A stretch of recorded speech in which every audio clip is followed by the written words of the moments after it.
Kurt, I know you've talked about this maybe on other outlets, but I'm fascinated by this because I want to get you on record here on our show. Phillip Rivers coming back, and the 2014 season, the Cardinals had a loaded roster. They had Todd Bowles, they had Bruce Arians, and then they had two significant injuries at quarterback.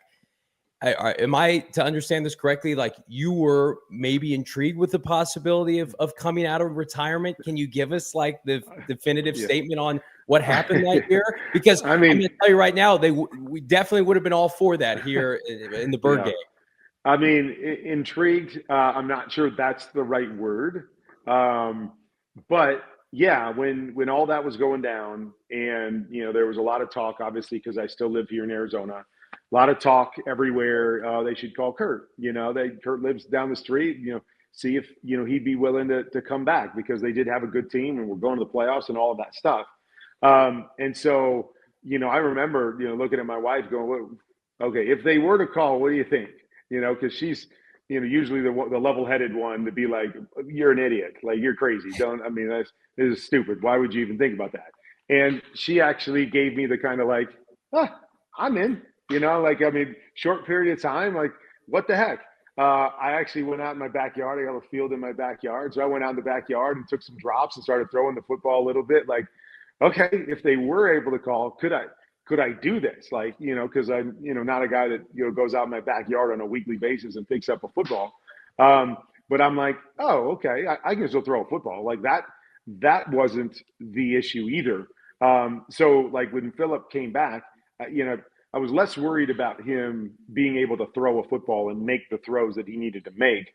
But the things that did go through my mind when, again, the Cardinals never called. We never had that conversation. That never happened. But the things that were going through my mind, were a couple of things. And the first part was just the mental side of it. I have so much respect for the game and the players in the game and the speed of the game. That, for me to think, oh, yeah, I've been sitting on the couch for, 4 or 5 years and I can just jump back into it and see and play the way that I did before that. I wasn't naive enough to think that. And then the other part was the other aspects physically. Like, I wasn't out training, for movement. I wasn't out, training and getting hit by people to see how I could handle that. And, the thing in my mind that kept coming up was like, the worst thing that could happen is, to go back out there and, you're taking a 7-step drop and you blow a calf, or you're trying to avoid somebody and you pull a hamstring and you're like, seriously, like, the old guy comes back and he has an old man injury, it has nothing to do with football whatsoever. And it's just so anticlimactic and it just, crash and burn type thing.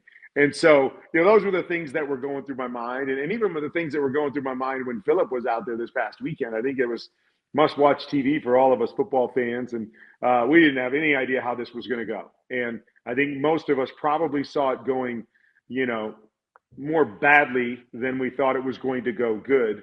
And a lot of those things that I was thinking about was like, oh, man, what's going to happen here? He's holding the ball too long because he can't see it and he's just going to get crushed, or he is going to try to move and, pull a calf and be out of the game. And we'll just be like, oh, of course, a guy sitting on of course.